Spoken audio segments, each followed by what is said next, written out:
Welcome back to episode 10 of our FM23 beta save with Newcastle, where today we're going to be facing Norwich and Manchester United in the Carabao Cup quarter-final and then in the Premier League. So since you guys were last with me, we've played through, I think, 4 more games. Yeah, so we played against Wolves, which we won. We drew against Bournemouth. We then beat Middlesbrough, and then we got absolutely carved apart by Arsenal. Look at this. Odegaard had a hat-trick in the first half. We ended up losing 4-2, but honestly, Odegaard just absolutely ate us alive in the first half. The only other major things happening at the moment is we have quite a lot of money at the moment. So Karim Rajkic, who was a little bit unhappy with his playing time, I guess understandably, is going over to Nice in France. I believe we bought him for 10 million. So we paid 10 million to get him to the Premier League. He spent a couple of seasons or a season and a half with us. He's going to be joining Nice for a total of 27 million, which is 60 million up front. And it does now mean we've got almost 80 million pound back in the transfer budget. And plenty of money to go out and sign players in January, should we need to. And we probably will need to, if nothing else, just because, again, the beta, the injuries, absolutely hate us. This is the team we're going to be using today for that match against Norwich. It is Trubin in goal, Lewis, Rajkic, Nianzou and Trippier is our back four. Fernandes and Torreira in midfield behind Zalewski, Anderson, Toivin and Isaac. I think that means everyone in this team is fit. I would rather not be playing Rajkic with him leaving, but we don't have a huge amount that we can rotate, because the players we'd rotate in and out normally, a lot of them are injured, which kind of stops us resting players here. I'm hoping as well that resting players is actually the right thing to do against Norwich, because it has before backfired. I've never noticed that before. That must have been like that every time, the Carabao Cup graphics at the start of the game. That's quite cool. I like the fact that now if you watch a Premier League game, that's slightly different. If you watch a Carabao Cup game, that's different. The FA Cup, I'm guessing, is different again. And the Champions League, the Europa League, all of that lovely stuff. Hopefully, by the end of this beta series, we'll have seen the Europa League entry, at least, because we should hopefully be in it next season, although we're only in 7th place at the moment and it's 5th and 6th that qualify. Enzo Fernandez there with a shot from range, which is pushed away by the goalkeeper and then eventually dealt with by the Norwich defence. I'm just having a look a second. I am only on key highlights. Okay, that's fine. I do have a tendency to play in extended highlights in between episodes occasionally, and that's just kind of a let's have a check on the tactics thing as well. Interesting news for some of you, maybe for those of you who watch a bit more regularly, I guess. I'm very aware that this beta has been a little bit laggy, but the good news is that at time of recording, which is about 3 PM on Saturday, this morning I did go into town. I have bought myself a nice new gaming setup with a much more powerful PC. So hopefully by the time we get to the full release of FM23 and we start the new series, hopefully won't have any of this lagginess. We shouldn't anyway. It does mean as well, I think I would love to in the future have a look at streaming on YouTube, streaming on Twitch. Not sure what camp I sit in there yet, because obviously the bulk of my content, I say the bulk, all of my content is on YouTube. So it would make sense to stream on there. But if you guys do have any thoughts on that, let me know down in the comments below. I would be very interested to hear them. Why is this taking so long in between highlights? We are utterly dominating. I mean, we've got a quite rotated team here today. So we've not got the first team, and maybe the dynamics aren't good. Terraria's there, has nicked it though, and then had a shot which is just straight at Kroll. Anywhere else on target and it probably goes in. Instead, he just kicked it straight at the goalkeeper. Trippier now going to be taking this corner, and once again the header ends up in the hands of Tim Kroll.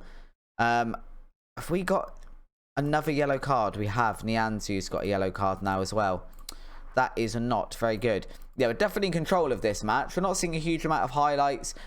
We don't seem to be putting the ball away yet. But equally, we don't, you know, as long as we go and get a goal, eventually we'll be fine. The problem is if Norwich are the team that just come up and score with their first shot. And coming into the 65th minute, I'm a little bit worried they might be going to do that. So let's have a look at making some changes. Let's take Isaac off. Let's bring Wilson on. To be fair, I say about rotating the team's not that bad in the grand scheme of things here, really. It's not like I've rotated the kids in. Trippier can come off. Jan Mario can come on. That's more just a tiredness thing. And then, I mean, down here, I guess Cole Palmer is the player that needs to come on, and we do that. So we're making 4 changes here. Do we go attacking as well?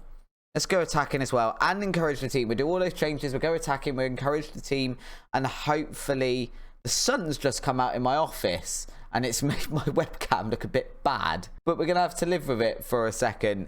It's very, very rare that I'll record when the sun's out, shall we say, ever. Because obviously I normally record after work on a weekday evening, and that's kind of post 5 p.m. Well, no, it's not post 5 p.m. It's post 8 p.m. most days. So even in the summer, God damn it, Wilson, even in the summer, it will be very, very late at night. This is a rare occasion where I'm recording in the day just because I have a bit of free time on the Saturday. Terraria, just aim there. Right where, right there. That would be great. If you could do it a bit quicker, that would be great. I mean, that wasn't really what we wanted. That wasn't great at all. I'm going to have to sort this webcam out. There we go. That's moderately better, I think. It's really dark in here for me now, but I think it might be a little bit better for those of you who want to see my beautiful face and it not be massively overexposed. That has ended up in the back of the net, but they'd already got the free kick by the looks of it for offside. We're going to go to penalties again in the Carabao Cup for the second time, because if you remember a couple of episodes ago, we had the penalty shootout. Was it against Forest? It was against Nottingham Forest. Once again, we're going to have a penalty shootout. I'm going to proper match speed up there, the highlights though. Wilson has just missed his first penalty behind there. That's my bad. He's basically gone, you're not paying attention to me. Not good enough. That's it. I'm going to take one here and I'm going to not score it. And you're going to suffer for it as the manager. Toivin has scored his though. Nunes, I'm assuming, not Darwin.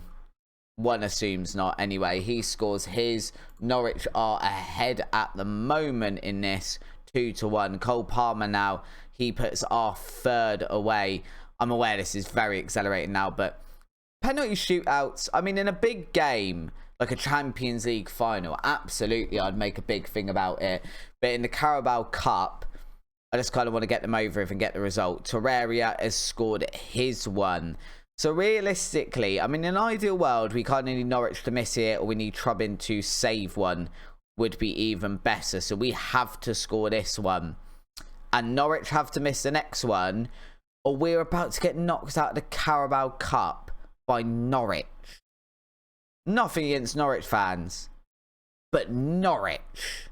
That's not the team you want to be getting knocked out. If I'm going to get knocked out of a cup, I want it to be like, you know, Manchester City, maybe a Chelsea, an Arsenal, something like that. That would be absolutely fine. Instead of that, we are getting knocked out of the Carabao Cup by Norwich, which is honestly not great. Let's go tell the team we're very, very disappointed in them. Very disappointed in you guys. Now we've got to go face Man United. We can't beat Norwich, but we've got to try and get one over. Top of the table, Manchester United. And this will be the team we use to face that Man United size. Livakovic in goal, Lewis, Silva, Nianzou and Timbers are back four. We obviously dropped to the 2 defensive midfielders in the form of Rodriguez and Guimarães. We've got Hudson Odoi, St Maximin, Palmer and Isaac up front today. Bold shout as well, or maybe it's not a bold shout. Let me know your opinions down in the comments below. What do we think when you do the new recruitment meetings? So obviously we're coming up to the January transfer window and we're doing the recruitment meetings, which obviously before it would kind of go through all the recommended players, where they thought you needed players, what positions you needed strength in, blah, blah, blah. I just don't think they're very good now. They're basically just the scouting centre again. So they go, here's all your recruitment focuses, which you've got all year round, which is how you set up your scouting network now and your scouting centre. And then the recruitment focus just kind of reiterates exactly the same thing. Oh no, I've got this all on very fast. Yep, that penalty shootouts will do that to you. There we go. Man United here and Rashford having a shot, but it has gone wide. Yeah, they kind of just copy and paste what it tells you in the recruitment focus bit, which I can access at any time anyway. And obviously, if I know a transfer window is coming up, I can go have a look at that. If I want a left back, I can go and make a recruitment focus for that and go, can you please have a scout and find me a left back? If I need a new goalkeeper, an entire new defence, because we can't stop conceding, I can do that in the recruitment focus. We cannot defend the set pieces. I saw a discussion, I think it was between Omega Luke and Lelujo. So two guys that play a lot of Football Manager. They do it for a living. And they were saying how OP the set pieces are. Both from, they found anyway, set pieces to the near post were very, very overpowered on your part, but also the AI set pieces seem to be very, very overpowered, and we definitely concede a lot. I did laugh as well. There was a guy on Twitter on that saying that he'd spent like 15-16 hours so far. Remember, this has only been out at the time you see this, probably like a week and a bit. He's spent like 15-16 hours on defensive set piece routines, only to realize it's a beta and it's essentially either a bug at the moment, or that's just what the game's like this year. That's just the game. So there's nothing, you can spend as long as you want on defensive routines for set pieces and you're still going to concede, especially obviously against the likes of Manchester United, who have very, very good players who are very, very capable of scoring those set piece routines.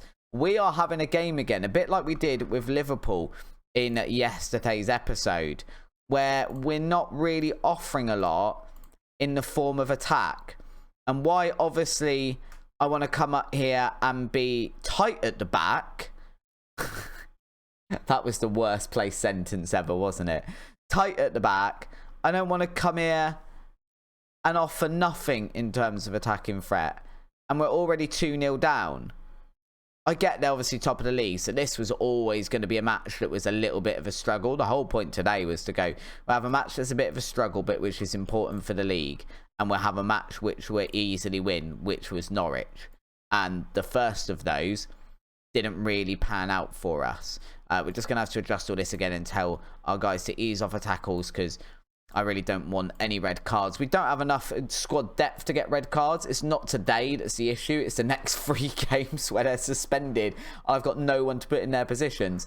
But we're going to move to that slightly more positive mentality. We'll encourage the team. We'll see how we're looking in the next few minutes or so, or if we need to start thinking about making changes. For example, if we get an injury to Jamal Lewis, who keeps asking for game time, and every time I give him a little run of games, he goes and gets injured. Cole Palmer's having an absolute awful match there, and yet it's not him I'm going to take off. I'm going to take off St Maximin. I'm sure that makes literally no sense, apart from I think Palmer's better. So I think maybe playing him in the middle there will help out a little bit. Actually, we're not going to take Isaac off yet. We're going to hold fire on that one. Let's see if, Isaac not scoring yet. Probably not his fault, given that we haven't really got the ball up to him. Although I do feel like Wilson's a little bit better in these situations. I don't know. Bit more experience. Bullies defenders a little bit more. I'm not sure exactly what it is.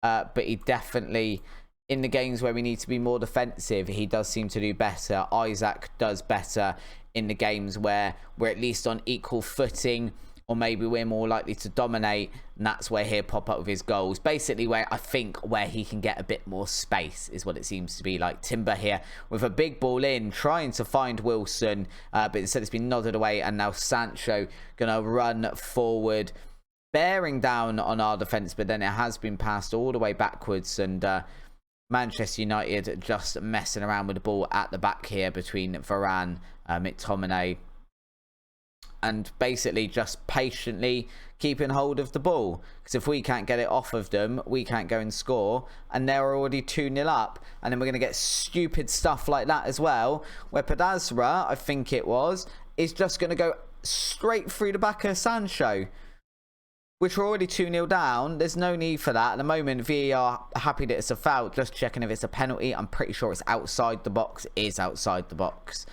I don't think we needed to go to VAR for that. It was very, very clearly outside of the box. And we're going to see the resulting free kick here from Sancho. McTominay does get it on target. It is pushed away off the line by one of our players. I didn't actually see who it was. And we have not yet had a shot. I'm going attacking. Is that madness? I think it might be. I'm pretty sure that is madness. But we're going to go attack it. I'd like... There's no point in defending at this point. We're 2-0 down. Yeah, all right, you can take the stat. Oh my god, if we're giving away a penalty as well. That's a soft penalty, I'm afraid. That just isn't, in my book, that isn't a penalty. No one went down. No one went in with both feet. I was about to say if we concede a third, then it's definitely game over. But with 50 minutes left, 2-0 down, we are very capable of scoring. I don't think we score 3 against United, though. So that is, I'd imagine, that's us losing for today. And that'll be 2 matches we lost in the match. We had last episode where I was hyper pleased that we managed to win 2. Was that last episode? No, the episode before. Yesterday's episode was Liverpool and City. And today, yeah, it looks like we're going to lose both of them. I'm not worried yet. I'm not worried yet. Just because we are doing a lot better than last season, and I'd expect us to lose these sort of matches. I'd rather we didn't lose them as badly as we've just lost that one, because that is, we got, you know, utterly dominated there by top of the league Man United. It does mean we drop down to 8th as well. Southampton can still jump over us, so we're going to be outside of this top 6 we want to be in. It is still early days. We're not halfway through the season yet. It is still early days. I think we can still come back into this here. We'll probably play through a few more games. We have got the FA Cup there against Leeds. And then we've got a match against them in the Premier Division. But I don't think the 3rd round of the FA Cup is the most important thing. So I'd imagine probably come back around here somewhere. Maybe Brentford and Southampton, or West Brom and Brentford. Probably Brentford and Southampton, because it will allow us to get through this. We'll kind of see the transfer window and we'll have those couple of games. Maybe Southampton, Spurs. I'm not sure yet. Somewhere like that. We'll probably get through January, do the transfer window, and come back and see how we're getting on at that point. If you have enjoyed today's episode, though, please do drop a like down below. Hit the subscribe button. Do all that lovely stuff. It's definitely worth hitting your notification bell, sticking notifications on as well, if you want to see that series come November 8th. It probably won't launch on November 8th because work and stuff like that. But shortly after that, shortly after full release of the game, we'll be launching our long-term journey. We're starting with Taunton Town. It'll be very, very cool. Love to see some of you there. Hit the notification bell. Go do it now. Till next time, guys, thank you very much for watching today. I will see you on tomorrow's episode, and hopefully have some new signings. See you there. Bye-bye.